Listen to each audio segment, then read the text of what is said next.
साथियों, जय भीम, जय भारत, जय मंडल, जय जोहार, जय जवान, जय किसान, जय लोकतंत्र, जय विज्ञान।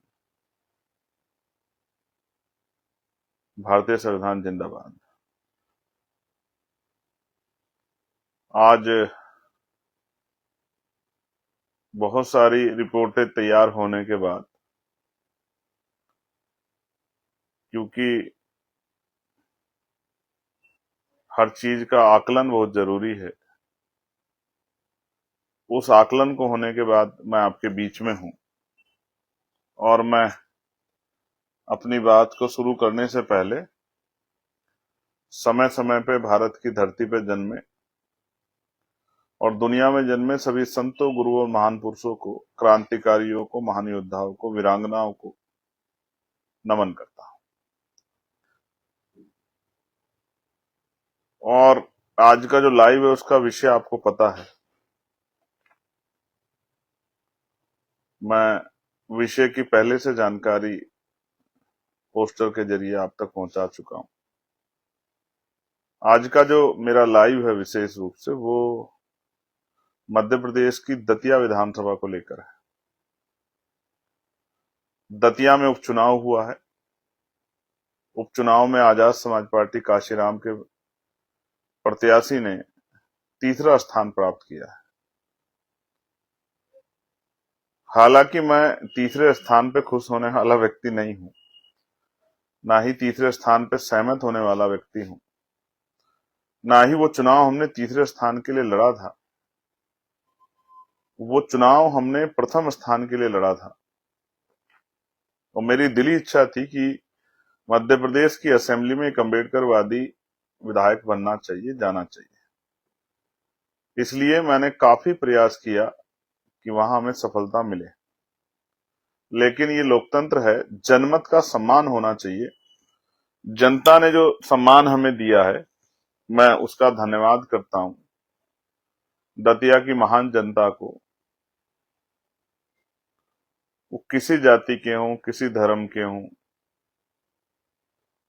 उन सब लोगों ने, नौजवान हों, किसान हों, महिलाएं हों, बुजुर्ग हों, बहनें हों, छात्र हों, कर्मचारी हों, जिन्होंने हम पे भरोसा दिखाया, मैं उन सबको धन्यवाद करता हूं।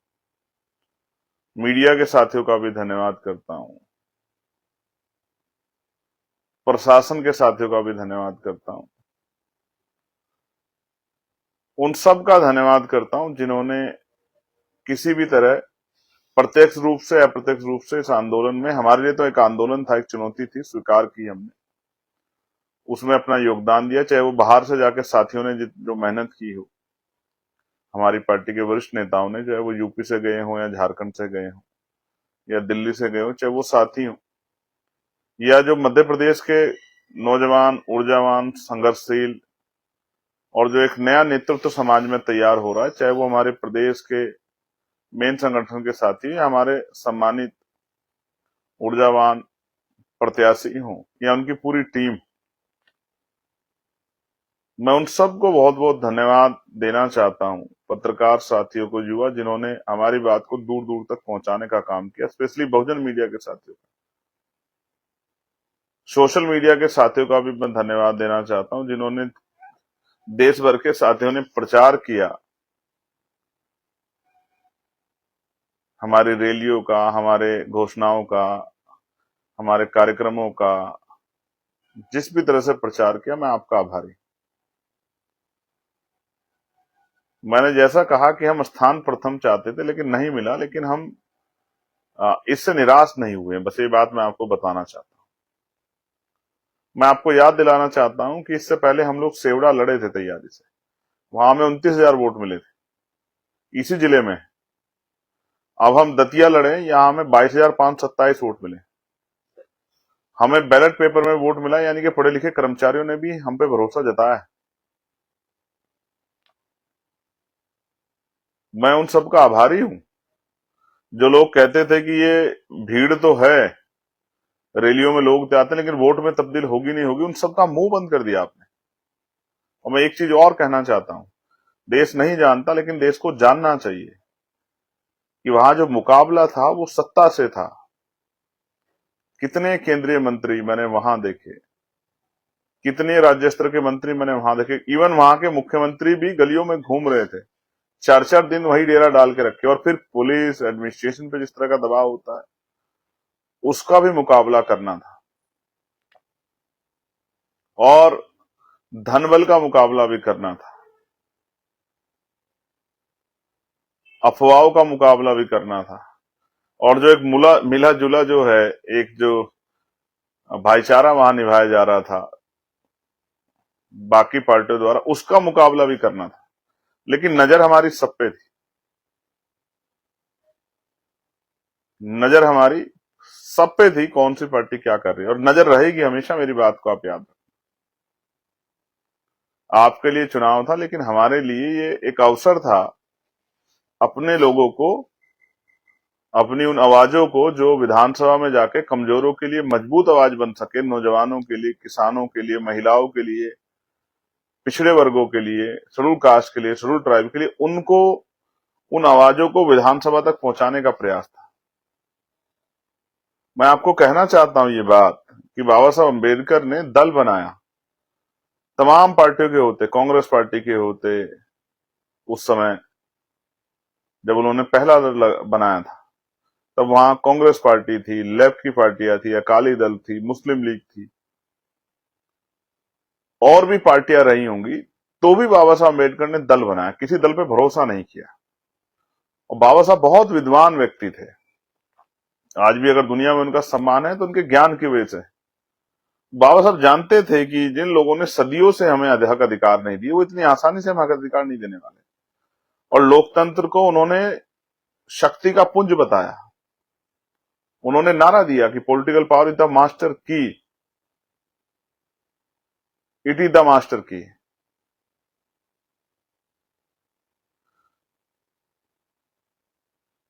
Bye you can open each and every door for your success.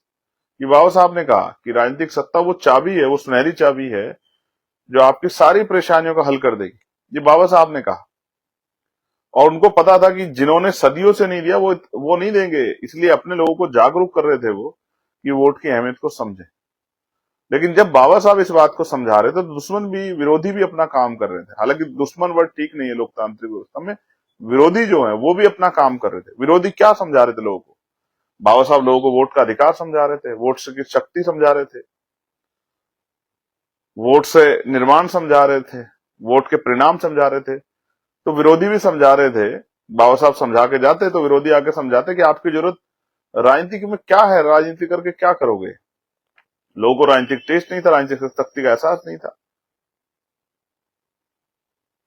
जैसे जो जिसके पास 4 पहियों की गाड़ी ना हो, लग्जरी गाड़ी, मोटरसाइकिल चलता, उसको क्या पता कि लग्जरी गाड़ी में बैठने का आनंद क्या होता है। वो दूर से देख के सोचता है, फिर वो सोचता है मेरे पास तो है नहीं, मुझे काहे को टेंशन लेनी, मैं तो मोटरसाइकिल के बारे में सोचूंगा जो मेरे पास है। इसलिए वो कहते हैं अरे भाई ये तो बहुत महंगा सौदा है, तो बहुत महंगी वो व्यवस्था है, इसमें नहीं, इसमें क्या करना, राजनीति तो बहुत बुरी चीज है। लेकिन आप देखो जो ये कहते हैं उनकी संख्या राजनीति में बहुत ज्यादा है, नीचे से लेके ऊपर तक, प्रधान से लेके प्रधानमंत्री तक।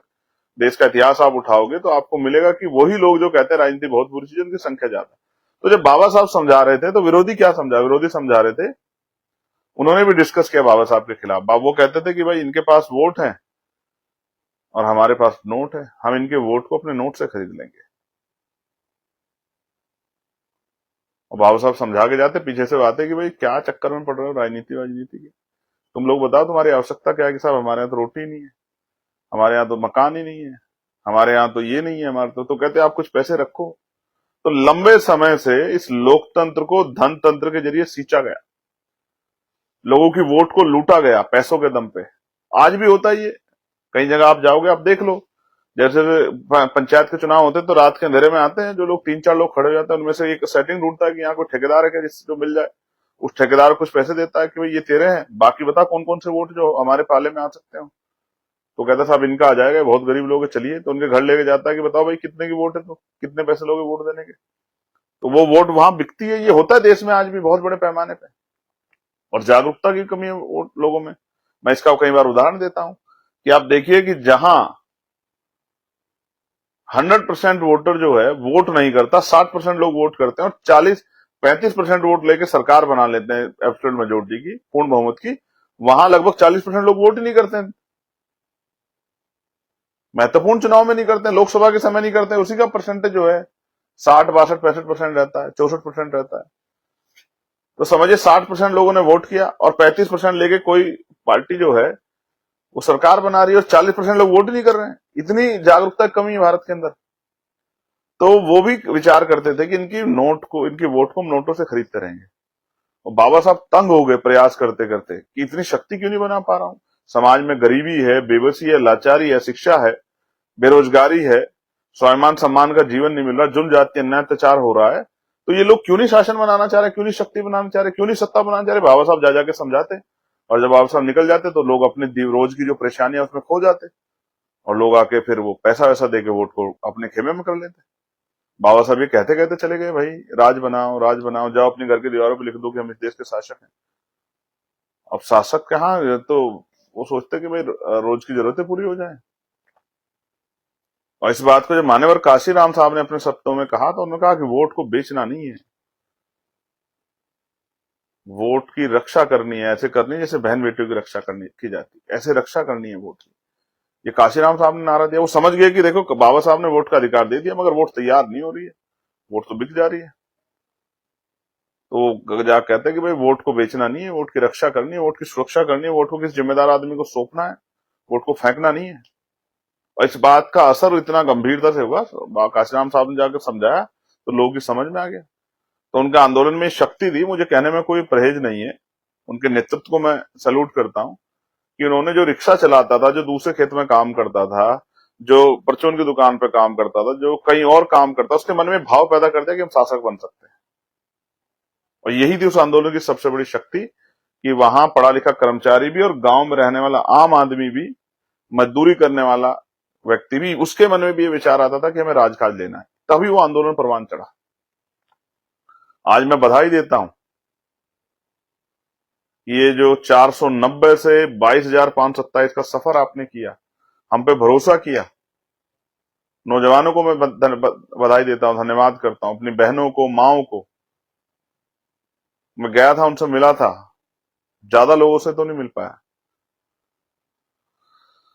अपने बड़े बुजुर्गों को, अपने प्यारे भाइयों को, अपनी पार्टी के नेताओं को, क्रांतिकारी साथियों को, मेरे प्यारे छोटे भाइयों को जो पार्टी में संगठन में काम करते हैं, मैं बधाई देता हूं, जिन्होंने बहुत ईमानदार से काम किया।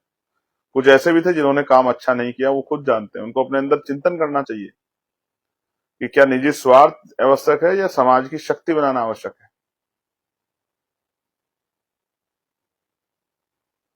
तो मैं उन सबको बधाई देता हूं। लेकिन मैं फिर कह रहा हूं कि मुकाबला किनसे था। बाबा से याद करो बाबा साहब का समय, कि जैसे हम समझाने जा रहे थे तो ये लोग कह रहे थे कि यार क्या करोगे, काहे के चक्कर में पड़ रहे हो, सरकार थोड़ा ही बदल रही, लो पैसा लो, वोट वो करो। लेकिन मैं बधाई दूंगा, लोगों ने अपनी वोट को बेचा नहीं इस बार। हो सकता है कुछ लोग किसी नेता के, किसी विधायक के, किसी सांसद के, किसी पूर्व मंत्री के इन्फ्लुएंस में चले गए हो, लेकिन बेचा नहीं है। मैं इस बात को समझता हूँ, बहुजन समाज के लोगों में जागरूकता पैदा होगी। लेकिन मैं धन्यवाद देता हूं कि आपने हम पे भरोसा किया, आजाद समाज पार्टी भरोसा किया, हमारे संगठन ने भरोसा किया, हमारे प्रत्याशी पे भरोसा किया, हमारी जो पॉलिसी है उस पर भरोसा किया। और मैं भी नौजवानों का मैं धन्यवाद बहुत करना चाहता हूं। मैंने देखा वो किस तरह संघर्ष कर रहे थे, मेरी एक आवाज पे जाकर डट के वहां काम कर रहे थे। मैं उन सारे भाइयों का धन्यवाद करता हूं। मैं एनालिसिस कर रहा था कि हमें कौन से बूथ से कितने वोट मिले, किस किस व्यक्ति ने मेरी बात मानी। मैं आभारी हूं आपका। उनके लिए 22,000 होंगे, मेरे लिए 22 लाख है। और मैं आपको विश्वास दिलाता हूं, जिस विश्वास से आपने वोट किया है, मध्य प्रदेश में इसको मैं सूद समेत चुकाऊंगा। जब उत्तर प्रदेश का चुनाव खत्म हो जाएगा तो मैं अपने पार्टी के वरिष्ठ नेताओं को मध्य प्रदेश की तरफ, राजस्थान की तरफ कहूंगा कि वो कूच करें। और वो जिस तरह वो उत्तर प्रदेश में मेहनत करें, इस तरह जाकर मध्य प्रदेश में मेहनत करें, वहां भी राजकाज बनाने के लिए प्रयास करें और लोगों को जो विश्वास उसको मजबूत करें। आज हम दतिया जिले की 2 सीटों पे कम से कम 25 से 30,000 के वोट के बीच में खड़े हैं। आप देखना अगली बार हमारे विधायक जीतेंगे वहां से। ये भी भाव रहता है कि भाई जो वोट दे रहे हैं बहुजन समाज के लोग, समझदारी खराब ना हो जाए, जीत प्रत्याशी हार ना जाए,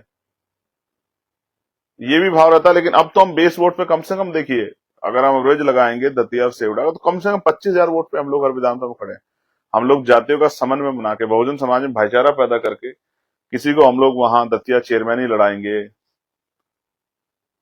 किसी को इंद्रगढ़ में लड़ाएंगे, किसी को सेवड़ा में लड़ाएंगे, कि फिर विधानसभा हम लोग लड़ाएंगे अपने साथियों को। और मैं फिर कह रहा हूं, मैंने अपने पार्टी के वरिष्ठ नेताओं से कहा कि वो दौड़ लगाएं। 22,000 वोटों का मतलब ये है कि वहां का जो बहुजन समाज है, वहां के जो पढ़े लिखे लोग हैं, किसी भी वो चाहते हैं कि तीसरा विकल्प आए। वो कांग्रेस और भाजपा तक सीमित नहीं रहना चाहते। वो इनको अजमा चुके, जब तो इनसे नाराज होकर इनको हटाते हैं। अगर इनसे नाराज ना होते तो इनको क्यों हटाते? लेकिन तीसरे विकल्प ना होने के कारण वो सारा वोट मजबूरी में दे देते हैं। कभी घनश्याम को देते हैं, कभी घनश्याम से नाराज होकर आशुतोष तिवारी को देते हैं, कभी आशुतोष तिवारी को देते हैं, फिर नाराज होकर घनश्याम सिंह को देते हैं, क्योंकि इसने अच्छा काम नहीं किया। अब तीसरा विकल्प आया है तो अब ज्यादा काम करना पड़ेगा हर व्यक्ति को। और मैं आज कहना चाहता हूं, हम पूरे मध्य प्रदेश की अंतिम अंतिम व्यक्ति को तक पहुंचने का प्रयास करेंगे, अपनी पॉलिसी पहुंचाने का प्रयास करेंगे, और आखिरी विधानसभा को भी हम लोग जो है टच करने का प्रयास करेंगे। वहां लीडरशिप, वहां का संगठन मजबूत करने का काम करेंगे। मैं मध्य प्रदेश के साथियों को विश्वास दिलाता हूं। आपने जो कर्ज चढ़ाया हमें वोट देके, इस कर्ज को हम लोग अपने सर माथे रखते हैं और हम लोग इसको उतारेंगे, आपकी शक्ति बना के देंगे। मैं आपको विश्वास दिलाता हूं। आपने अपना काम कर दिया, आपने एहसास करा दिया कि आपने शुरुआत कर दी। हम आपके साथ हैं। हम आपके इस एक एक वोट को जो है, अभी जमीन पे भी लड़ाई लड़ेंगे। जब भी सेवड़ा, दतिया, पूरे मध्य प्रदेश की आवश्यकता पड़ेगी, आना जाना भी करेंगे, लड़ाई भी लड़ेंगे, संघर्ष भी करेंगे। और जो कार्यकर्ताओं के साथ, उनके परिवारों के साथ सरकार अब अन्याय कर रही है, मैं चेतावनी देना चाहता हूं सरकार को, इस तरह गलतफहमी ना पाले। ये दिल्ली का आंदोलन याद रख ले सरकार, कोई मध्य प्रदेश सरकार ये सोच बैठी हो। मध्य प्रदेश में अगर बहुजन समाज खड़ा हो गया तो ये 13% होल्ड नहीं कर पाओगे। मैं बहुत जिम्मेदार सरकार को कहना चाहता हूं, गलतफहमी मत पालना। वो उस समय नहीं रहा कि कमजोर वर्गों के लिए अपने अधिकार को लुटते देखते थे। आज बहुजन समाज के जो लोग हैं, वहां जो गुर्जर समाज के लोग हैं, यादव समाज के लोग हैं, पाल, प्रजापति, कश्यप, मौर्य, साक्य समाज के लोग हैं, लोधी समाज के लोग हैं, जिस दिन इनके नौजवान बच्चे खड़े हो जाएंगे ना अपने हक अधिकार के लिए, सैन विश्वकर्मा के बच्चे खड़े हो जाएंगे अपने हक अधिकार के लिए, और शेड्यूल कास्ट की तमाम जातियों के बच्चे खड़े हो जाएंगे अपने अधिकार के लिए, मैं गारंटी से कहता हूं कि किसी के पिछलग्गू नहीं बनेंगे। ये अपनी ताकत स्वयं बना लेंगे, अपने बीच के व्यक्ति को उठा के नेता बना देंगे। और उदाहरण है बहुत सारे हमारे सामने, आपके सामने। आप भी घमंड में मत रहना। मैं सत्ता को कहना चाहता हूं, अगर कार्यकर्ताओं पर जुल्म करने की कोशिश की, जिस तरह मेरे पास सूचना आई, अगर ऐसा होगा तो मैं स्वयं आऊंगा वहां और बैठूंगा धरने पे।